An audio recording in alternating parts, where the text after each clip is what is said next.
여러분 안녕하십니까? 자동차 마케터의 시선의 이순학입니다. 이번 시간에는 19년 미국 자동차 시장 동향과 현대기아의 차종별 판매 분석 그리고 몇 가지 인사이트를 말씀드리겠습니다. 지난 시간에 말씀드린 대로 세그먼트 분석도 해보겠습니다. 신문기사에서는 절대 볼 수 없는 분석 기대하셔도 좋습니다. 구독과 좋아요는 저희의 큰 힘이 됩니다. 한번 꾹 눌러주십시오. 미국 시장은 리먼 쇼크 후 2년 연속 감소하다가 14년에야 과거 2006년의 수요로 회복할 수 있었습니다. 세계 2위의 미국 시장은 1700만 대 선을 유지하고 있지만 2년 만에 다시 감소했습니다. 19년 판매 대수는 전년비 1.2% 감소한 1711만 대입니다. 7월 이후 금리 인하로 자동차 할부 금리가 내려가면서 여름 이후에는 판매가 회복되는 모습을 보였습니다만 상반기 부진을 보완하지는 못했습니다. 업체별은 미국, 일본 브랜드들이 감소하는 상황에서 현대차그룹, 혼다, 수바루와 독일 BMW, 메르세데스 벤츠가 성장했습니다. 제네시스 브랜드를 포함한 현대차그룹의 약진이 매우 인상적입니다.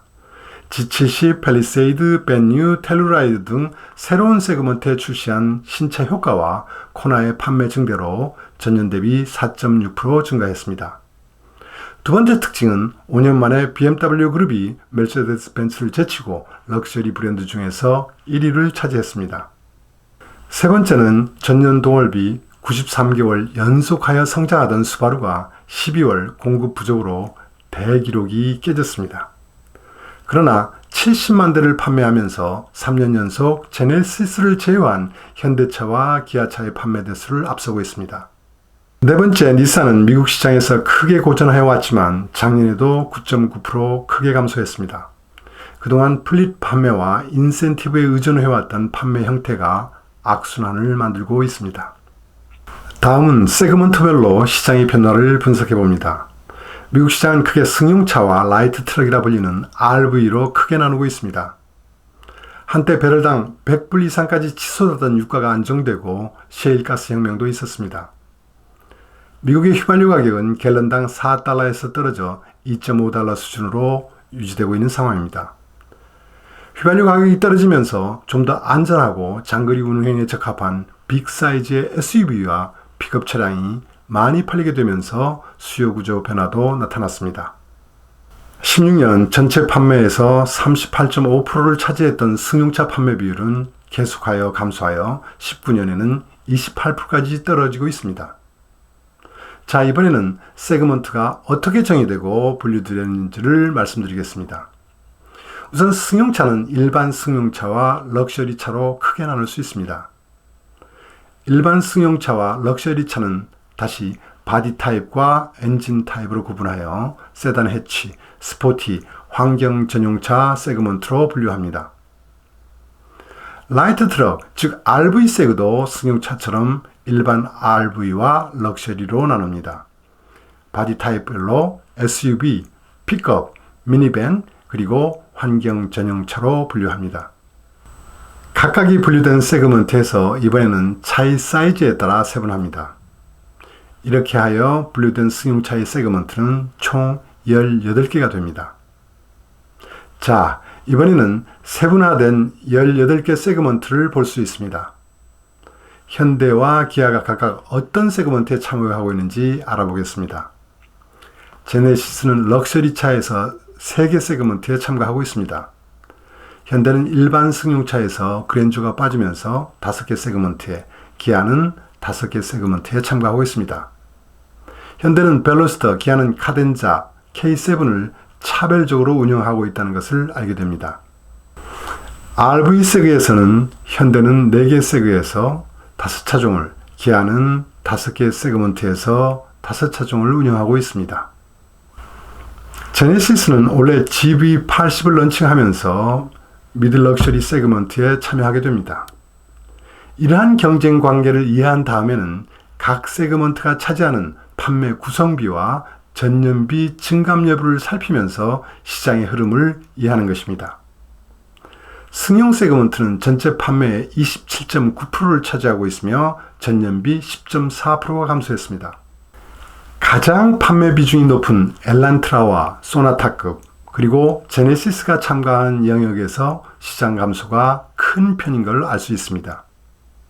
라이트 트럭은 전체 판매의 72.1%를 차지하며 전년비 2.9%가 증가했습니다. 최대 세그먼트는 현대투산이 속한 서브 컴팩트 SUV로 16.6%를 차지하고 있습니다. 두 번째로 큰 세그먼트는 포드의 F150이 경쟁하는 라지 픽업 세그먼트입니다. 포드 렌저가 속한 미드 사이즈의 픽업 세그먼트의 규모는 크지 않은 편이나 큰 성장을 했습니다. 현대 코나가 참여하고 있는 엔트리 CUV는 최근 성장성이 있는 세그먼트로 부상하고 있습니다. 팰리세이드 세그먼트도 시장 규모와 성장성이 좋은 상황임을 알 수 있습니다. 이렇게 분류하고 분석하다 보면 미국 시장에 대한 전반적인 시장 변화를 알아차릴 수 있으실 겁니다. 그래도 궁금한 부분이 남습니다. 세부 세그먼트 내에서 승자와 패자가 누구이고 그 배경은 무엇인지를 알고 대응해야 합니다. G70이 참여하는 세그먼트를 리얼 럭셔리 세그먼트라 부르는데 이 세그먼트를 상세히 들여다보겠습니다. 우선 세그먼트 수요는 전년비 12.2% 감소한 37만 550대입니다. 렉서스 ES, 메르세데스 벤츠의 C클래스, BMW의 3 시리즈가 세그먼트를 주도하고 있습니다.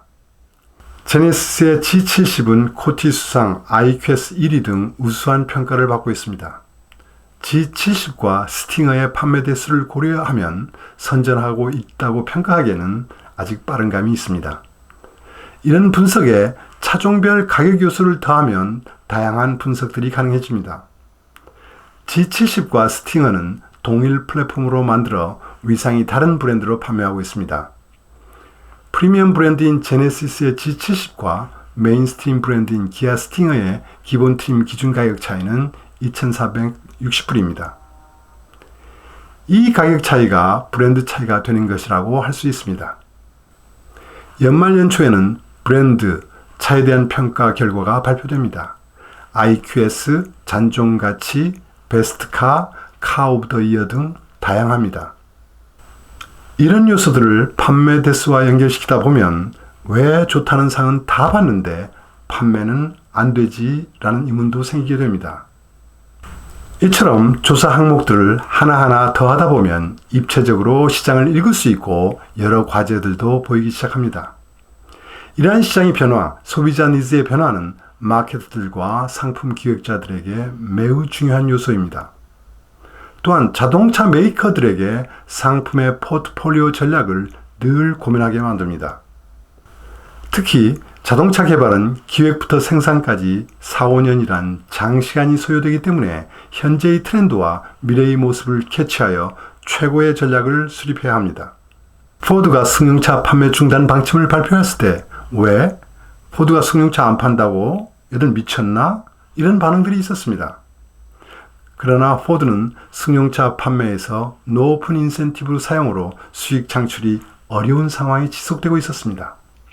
승용차 판매 비율이 계속 감소할 것이라는 시장 분석을 통하여 과감하게 구조조정을 하기로 결정한 것입니다. 포드는 현재 북미 시장에서 소형 피에스타와 중형 퓨전 그리고 스포티 차량 무스탕만 팔고 있지만 무스탕만 남기고 단산할 예정입니다.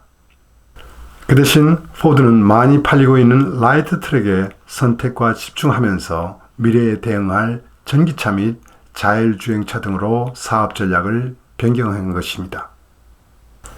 제네시스를 제외한 현대 기아 브랜드, 작년 어떤 내용으로 판매했을까요?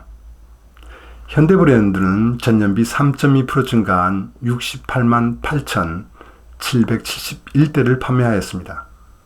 전년비 승용차는 소나타, 엘란트라에서 대폭 감소하여 11.2% 감소하였고 RV는 팰리세이드, 코나, 산타페의 호조로 20.1% 증가하였습니다.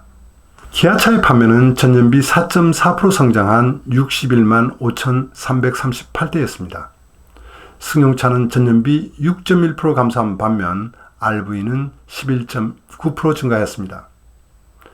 미국 전체 시장 분석과 현대 기아차 판매 분석을 보시면서 여러분들은 어떤 생각이 드셨는지요? 이번 시장 분석으로 몇 가지 인사이트도 발견할 수 있습니다. 누구나 픽업 시장의 규모가 커지고 있다는 걸 다 알고 있는데 현대 기아차의 대응 방안이 궁금합니다. 미국 빅3의 아성이 너무 강하기 때문에 기존 방식 개발, 런칭으로는 매우 어려운 공략이 될 것입니다. 컨셉을 차별화하든지 전기차 픽업으로 차별화하는 방안 등이 필요하다고 보입니다. 두 번째, 현대는 경영 방침을 양에서 질적 수준 향상으로 변경했다고 선언했습니다. 그러나 이익을 창출하기 어려운 벤유까지 코나와 동일 세그먼트에 런칭하는 것을 보면 아직도 양을 추구한다는 인상을 지울 수가 없습니다. 10만 대 정도를 팔고 있는 기아의 소울을 의식하여 양을 추구하려는 영업부대에 강한 요구가 있지 않나 생각해 봅니다. 최대의 수익원이었던 미국 시장에서 어느 정도 수익을 회복하기 위해서는 소형차 판매보다는 수익성이 높은 차종의 판매를 집중할 필요가 있기 때문입니다. 또한 브랜드 이미지에도 도움이 될지는 의문입니다. 젊은 층의 수요를 확보하려 했던 토요타의 사이언 브랜드 전략을 벤치마킹 했는지는 모르겠습니다만 사이언은 돈만 쓰다 철수했습니다. 수바루는 현대기아의 라인업의 절반 수준으로 미국에서 현대기아보다 더 많이 팔고 있습니다. 판매에 비효율은 없는지 점검할 필요가 있습니다. 세 번째, 승용 세그먼트 전체가 감소를 하고 있는 부분은 어찌할 수 없지만 승용 세그먼트에서 현대기아의 플래그십 역할을 했던 소나타의 판매가 계속 떨어지고 있습니다. 특히 마지노선이라고 할 수 있는 10만 대 선이 무너졌습니다.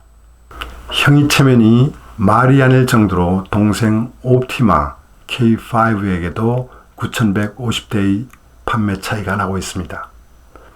토요타 캠리, 혼다 어코드와의 판매 차이 및 감소폭이 커지고 있어 어느 정도 대책이 필요합니다. 포드처럼 소나타를 미국에서 판매하지 않을 방침이라면 문제는 없습니다만 소나타의 위상이 흔들리면 하위 차종들이 가격 포지션이 하향될 리스크가 있기 때문입니다. 중국이 사례를 명심해야 할 필요가 있습니다. 네 번째, 기아의 판매 성장에는 텔루라이드 58,600대 판매 이바지가 너무 컸습니다. 바꾸어 말씀드리면 텔루라이드 판매 대수를 제하면 33,000대 감소하는 상황이 될 수도 있었습니다. 기존 차의 판매 유지나 확대를 위한 전략이 필요해 보입니다. 마지막, 현대기아차는 JD 파워의 초기 품질 조사나 북미 카 오브 더 이어에서 최고의 성적을 거두고 있지만 미국 소비자들이 상품 구입 시 가장 높게 참고하는 컨슈머 리포트에서 현대기아에 대한 평가는 아직도 중위권 수준입니다. 이 부분을 개선한다면 브랜드 향상과 판매 증대로 연결시킬 수 있지 않을까라는 생각도 듭니다. 오늘은 여기까지입니다. 감사합니다.